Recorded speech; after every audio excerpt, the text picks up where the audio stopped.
But go ahead and turn to James chapter 5. And while you're turning there, I want to just recap really quickly what we've looked at in this series of real faith. So if you've been with us, you kind of know what's going on. But if you haven't been with us, the entire time we've been in this faith series about having real faith in the book of James, we've been learning about what it means to have real faith. James has been challenging these believers to not just claim to have real faith, or not say they have faith, or not just claim their faith in their words, but to actually live it out, to have a faith that actually produces transformation in their lives and that their actions reflect that. And as we wrap up this series, I think James has one last final charge or challenge for the believers that he's writing to. And I believe that last challenge he has for us tonight and for these believers that he was writing to is that we cannot give up on our faith when life gets difficult. We cannot walk away from our faith in God when life gets hard. When the challenges come or we don't know what's going on, we can't just say, you know what, I'm going to throw in the towel. We have to have a faith that endures. And tonight we're going to see that James tells us that a real faith is a faith that endures no matter what your circumstances in life are. So if you're taking notes, which I encourage all of you to do, you can go ahead and title tonight's message, Faith That Endures. It's pretty simple. Faith that endures. And with that, we're going to go ahead and jump into the text. We're going to be in verse 7, starting there. James said, "Be patient, therefore, brothers, until the coming of the Lord. See how the farmer waits for the precious fruit of the earth, being patient about it until it receives the early and the late rains. You also be patient. Establish your hearts, for the coming of the Lord is at hand. Do not grumble against one another, brothers, so that you may not be judged. Behold, the judge is standing at the door." As an example of suffering and patience, brothers, take the prophets who spoke in the name of the Lord. Behold, we consider those blessed who remain steadfast. You have heard of the steadfastness of Job, and you have seen the purpose of the Lord, how the Lord is compassionate and merciful. But above all, my brothers, do not swear, either by heaven or earth or by any other oath, but let your yes be your yes and your no be your no, so that you may not fall under condemnation. Is anyone among you suffering? Let him pray. Is anyone cheerful? Let him sing praise. Is anyone among you sick? Let him call for the elders of the church and let them pray over him, anointing him with oil in the name of the Lord. And the prayer of faith will save the one who is sick, and the Lord will raise him up. And if he has committed sins, he will be forgiven. Therefore, confess your sins to one another and pray for one another that you may be healed. The prayer of a righteous person has great power as it is working. Elijah was a man with a nature like ours, and he prayed fervently that it might not rain. And for 3 years and 6 months it did not rain on the earth. Then he prayed again, and heaven gave rain, and the earth bore its fruit. My brothers, if anyone among you wanders from the truth and someone brings him back, let him know that whoever brings back a sinner from his wandering will save his soul from death and will cover a multitude of sins. So I don't know if you were able to catch it there, but I truly believe tonight that James is telling us one thing, and it's that we have to live a life where our faith endures. But in the midst of that, he's also giving us all these other last final steps of what it means to have real faith. And that's something that we need to unpack tonight. And so with that, my first point for you tonight is trust God with what you cannot control. Trust God with what you can't control. James started in verse 7 by saying, "Be patient, therefore, brothers, until the coming of the Lord." And then he proceeded to go on by giving this illustration of a farmer that would make complete sense to the people he was writing to. You see, 2,000 years ago, farming looked a lot different than it looks today. Today, with farming, it's pretty simple, I would say, because of the technology we have. We're able to monitor weather conditions. We're able to control the climate in which the crops they grow are in. They have sprinkler systems and irrigation systems that water the plants for them. They don't even have to go out and do it. They're not fully dependent on the rain. They have all these different tools and tractors that they can use, right? But back then, 2,000 years ago, that wasn't the case. So I need you all real quick to put on your farmer's hats with me. Did you bring it tonight? I hope you did. I forgot to tell you guys to bring it, but bring your farmer's hat. Put it on. Put it on. You got to put it on. You're not putting it on. You're not a farmer now if you don't put it on. Okay, some of you are going to be a farmer. Perfect. Okay, well, those of you that put it on, great. Now we're going to get in our time traveler, and we're going to go back 2,000 years really quick to what it was like to be a farmer then. You see, back then, everybody understood farming. That was the culture. People were farmers. The vast majority of people were farmers. And not only that, if you weren't a farmer, you understood farming because that was just the way of life. That was their dependency. They were reliant on it because that's where they got all their resources. There wasn't grocery stores that they would just walk to, like Walmart or Target, and get everything they needed, right? And so in this, James is talking about being patient, and he's relating it to farming. You see, back then, farmers didn't have all those fancy tools and technologies. What could farmers do to help grow their crops? Well, they could prepare the soil, plant their seeds, and wait. And so you see, James is like, hey, I know y'all understand patience. I understand you guys understand waiting, because when you plant your seeds, you got to wait. You know, while you wait, I guess you can maintain your fields, right? You know, do some weeding, right? But you can wait for your crops and maintain your fields. There wasn't anything that they could control. They couldn't control whether their crops got too much rain or not enough rain. They couldn't control if it got too hot or too cold. They couldn't control anything other than planting the seed and maintaining it. And I think what James is trying to tell them and us tonight is that walking with Jesus, walking with God, is a lot like farming was 2,000 years ago. There's a lot that's out of our control, and we have to just wait. There are things in your life right now that you cannot control, whether you choose to or not. You can't control the words that somebody else will say to you. You can't control whether that guy or girl likes you.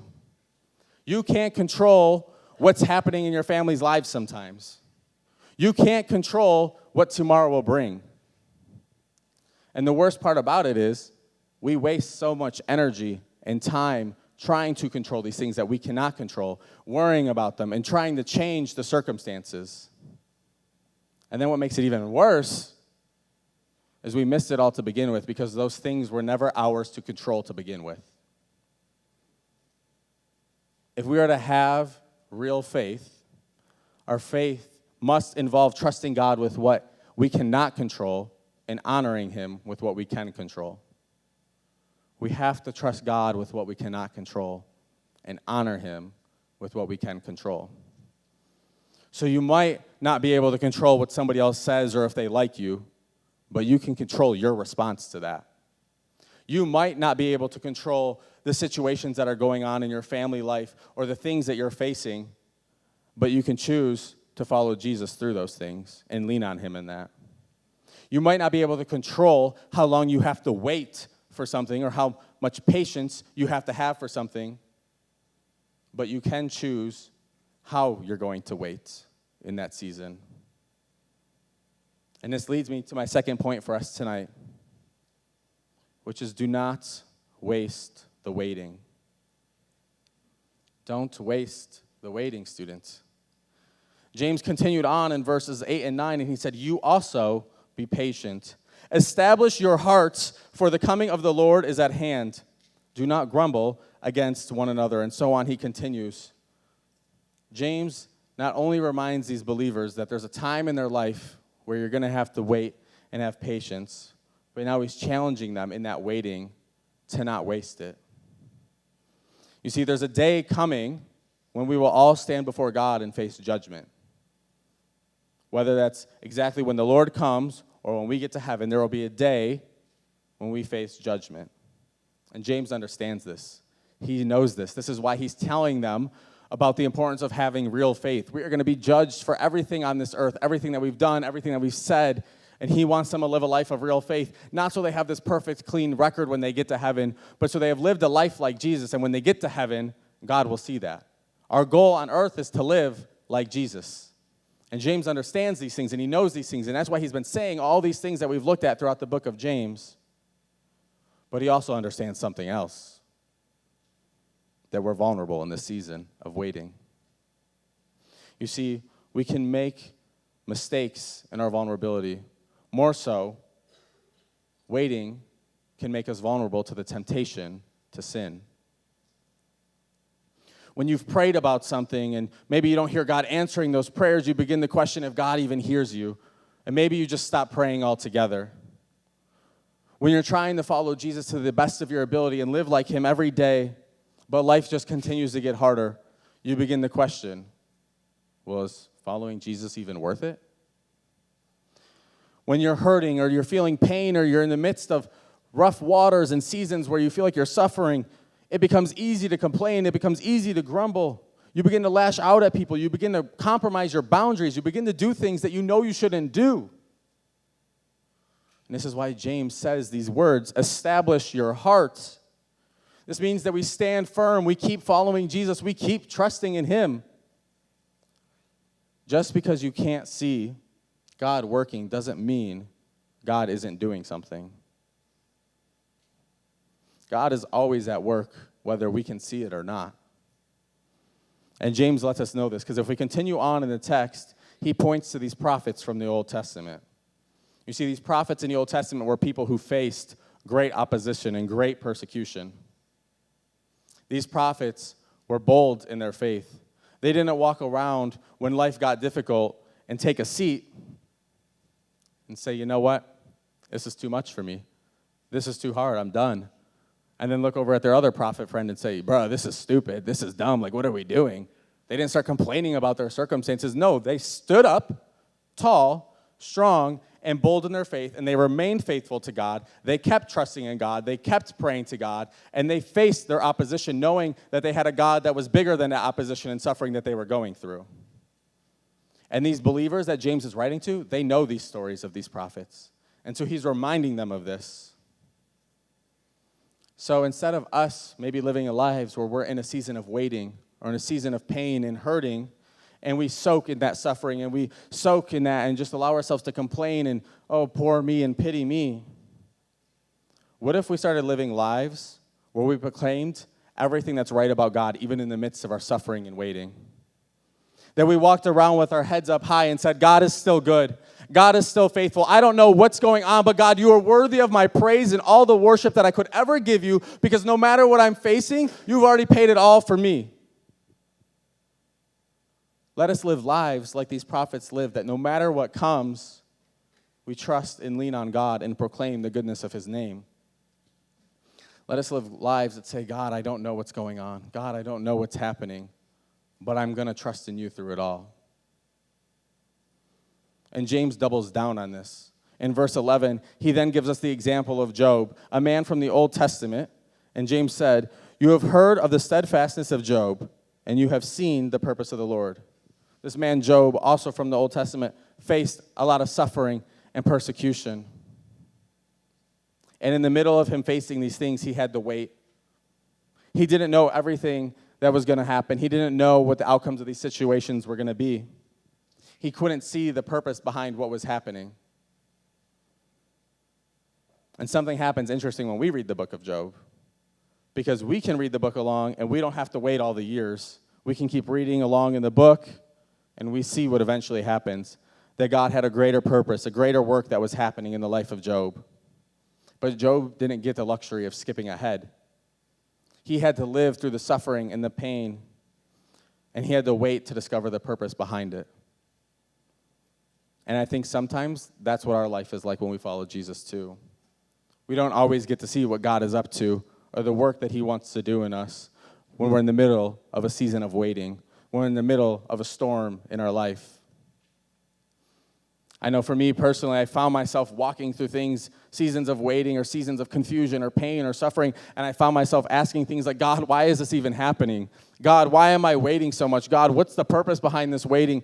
God, why don't you just show up and do something bigger in my life? God, why don't you just do the miracle? God, why don't you just do the thing that'll make this better? I've had my moments where I didn't wait well, where I didn't understand what was happening, when I didn't sense God speaking or moving, and I was just in a season of waiting. But I can tell you that I learned to remain faithful. I can tell you that I remembered to trust in God in those moments, And that when I look back on those seasons where I did that, I can see how God might have not spoken the moment, but God had a greater purpose on the other end of that. I can't promise you're always going to understand what's going on. You're not going to always understand what's happening or why things aren't happening. I still have times in my life where I question, God, I don't understand. God, I don't know what's happening. God, this doesn't make sense. But what's really great is he doesn't get scared by our questions. But when we give him those questions, we also have to remain faithful. When we're walking through these storms, we have to remember that the storm we're in the middle of facing, or the season of waiting we're in the middle of facing, is not the end of our story. You may not see what God is doing yet, but remain patient. Keep trusting in him. Keep leaning on him when you're confused. Keep hoping in God's purpose for your life. God will use our seasons of waiting and pain and suffering to teach us. He will use it to help us go deeper in our relationship with him and to draw more near to him. He will use it to deepen our relationship with others around us if we allow him to work in these ways in our life. Sometimes we want God to immediately remove the difficult things or the seasons of waiting in our life, but really God wants to just work in the middle of that and meet us where we're at. But we're so focused on God doing something that we lost sight of the fact that we were supposed to just sit and be still and wait. And this leads to my third point for us tonight, which is while you wait, pray. While you wait, pray. James said in verse 13, "Is anyone among you suffering? Let him pray. Is anyone cheerful? Let him sing songs of praise." And I love this because James isn't saying, oh, you're in a season of waiting? Okay, be patient and just sit there and do nothing. No, James is saying you're in a season of waiting. You need to do action then. Don't become inactive in your faith all of a sudden. Take action. And actually, not only do we take action, but we need to go a step further, and we need to go more bold in that action. We need to take our faith to the next level. We need to get stronger. We need to go deeper. We need to take a step further than we've ever gone before in our faith. When you're in a season of waiting, or maybe you're in the midst of a storm or a trial or that suffering in your life, pray. Are you hurting? Pray. Are you overwhelmed? Pray. Are you full of anxiety and depression and you don't know when God's going to move and free that from your life? Pray. Are you hurting and confused emotionally, physically, mentally, spiritually? Pray. I don't know the exact things that you're walking through tonight, but I can tell you what you need to do when you're walking through it, and it's pray. Prayer cannot be our last resort. Prayer should be our first response. And James doesn't stop there, because if you paid attention to the rest of that verse, he took it a step further and said, oh, you're cheerful, life is good, then you need to praise. Sometimes we become really good at that first part. Oh, I'm suffering, God, I can pray to you. We sit here and we go, man, life is so hard. I don't know what's happening. God, where are you? God, I need you to show up in my life. God, I need you to do the miracle. God, I need you to help me. God, where are you? God, I need you to do something. And we continue to beg, and we continue to plead, and we continue to cry out to God, and we do that, and eventually God moves in our life because he's a good God, and he answers our prayers, and he hears us, and he begins to move in those things, and we become good at that praying. But the problem with that is when he moves and he does the things that we beg and plead for, we turn around and we look at him and we go, thanks, God. That was cool of you, bro. Yeah, thank you. Thank you. And we go on with our lives, and we leave it at that as a simple thank you. Like he didn't just do the thing that you had been begging for months for him to do in your life. And all you had was a simple thanks, bro. Man, our life cannot be a life full of prayer where we're just asking God to move in different ways and requests. Our life should be full of thanksgiving to God. He already paid it all for us. We need to live lives where we're saying, God, thank you for your grace. God, thank you for your mercy. God, thank you for the family and friends that I have in my life. God, thank you for another day with breath in my lungs. God, thank you for sending your son to die on the cross for me when I wasn't worthy. We need to start walking with thankfulness, even in the midst of the hard times, especially when life is cheerful, but even when life is hard. God already did it all for us. He sent his son on that cross for us. That was enough. If he never did another thing in our life again, that should be enough. And if that's not enough for you, man, I tell you, you gotta examine your heart and get it right with God. And what's really great about this is we don't have to do this thing alone. James tells us not only to pray and to praise, but he tells us to pray with one another. We were never meant to do this walk with Jesus alone. We were never meant to wait alone. We were never meant to face suffering alone. There are going to be moments in your life that come where your friends are dependent on your prayers. And there's going to be moments in your life when you're dependent on theirs. James tells us that prayer matters. And in verse 16, he says, so much so that the prayer of a righteous person has great power as it is working. So not only should we pray, not only should we praise, we should do these things boldly. We need to pray with authority and power, not because we're powerful, not because we have any special ability, not because we have the perfect words, not because we have it all figured out, but because we're praying to a God who can do anything. He's a God who's all-powerful and almighty. He's a God who can do the miraculous. He's a God that we beg and plead to, but yet we come before him and say, God, well, if you want to, God, if you... No, pray with authority, pray with boldness, and come alongside of your friends and pray with boldness for them and have them pray for boldness over you. We are not meant to do this life alone. And this leads to our last point for tonight, which is bring people with you. Bring them with you. James ended his letter here by saying, my brothers, if anyone among you wanders from the truth and someone brings him back, let him know that whoever brings back a sinner from his wandering will save his soul from death and will cover a multitude of sins. James ends by reminding these believers that we are to look out for one another. Not only do we just pray for them, but we look out for them. Following Jesus and having real faith isn't just about us. It's about the people around you. Look at everybody in this room tonight. Look at the people around you tonight.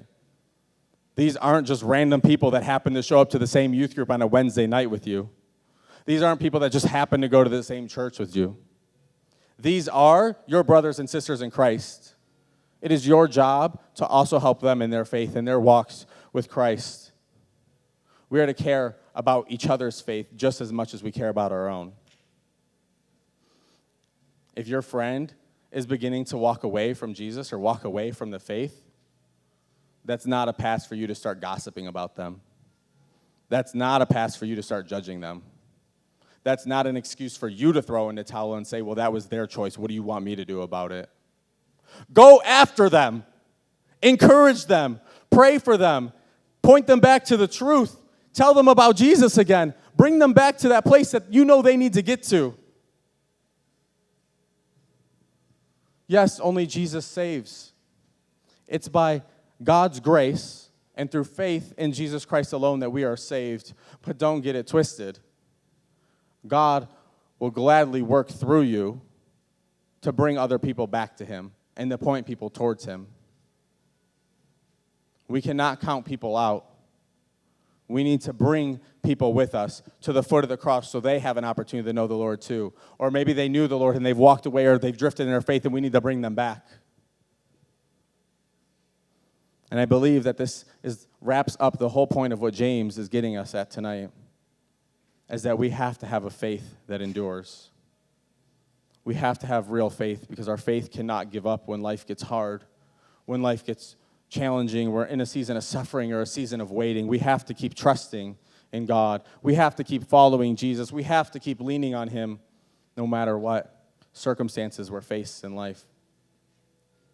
So as we finish this series on real faith and going through the book of James, we need to remember that real faith keeps going. That real faith endures in everything.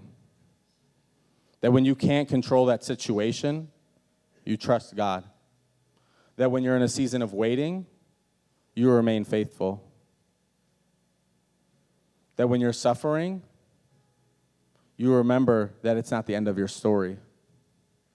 That when you're hurting, you pray. That when life is going good, you praise. And that when your friends or somebody begins to wander, you go after them. Following Jesus doesn't mean life will always be easy. Choosing to have real faith doesn't mean life is going to be easier. There are going to be seasons and times in your life that come when you don't understand what's going on. You don't understand what's happening. I can promise you that much. There's going to be moments when you don't want to wait any longer. God, I don't have it in me to do this. I don't have the ability to wait longer. God, I don't know how to.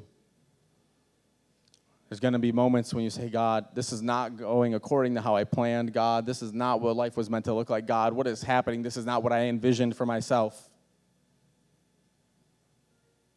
Guess what? Here's the kicker. Real faith isn't saying, God, I'll follow you and have real faith as long as everything goes according to my plan. Real faith is saying, God, no matter what I walk through, no matter what I face in life, I'm going to follow you and I'm going to trust you. Good, bad, ugly, pretty, we follow God. And we choose to endure the seasons of life that we walk through. Some of you might be in a season of waiting right now. A season where you feel like you're suffering. A season where there's trials and there's storms and everything's too big for you to handle. Maybe you're praying for something and it's not happening. Maybe there's something happening in your home life or with your family and you don't see God moving in those situations or circumstances the way you want him to right now. Maybe you're struggling with some secret sin that only you and God know about and you don't know how to get through it. Maybe you're wondering what God's doing and why you're in a season of waiting and how long you're going to have to wait. Can I encourage you to remember the farmers from 2,000 years ago? You can't control everything. You can't control the weather. You can't control the rain. You can't control if it's too hot or too cold. All you can do is wait and keep preparing the field and maintaining it. In other words, you can't control what's happening around you, but you can choose to remain faithful and trust in God in all your seasons of life you walk through. We have to trust God with what we cannot control and honor him with what we can control. While we're waiting, we have to keep praying. We have to keep praising. We have to keep obeying. We have to keep trusting. We have to keep pointing people towards God. Just because we cannot see God moving does not mean he's not at work. He is still at work, and he is still doing a new thing in us. And this is the kind of faith I believe James has been trying to point us to through this entire letter as we've looked through it. He's pointing us towards a real faith that trusts in God, a real faith that remains faithful in all seasons of life, a real faith that allows our faith to transform us more into Christ-likeness, a real faith that endures through it all.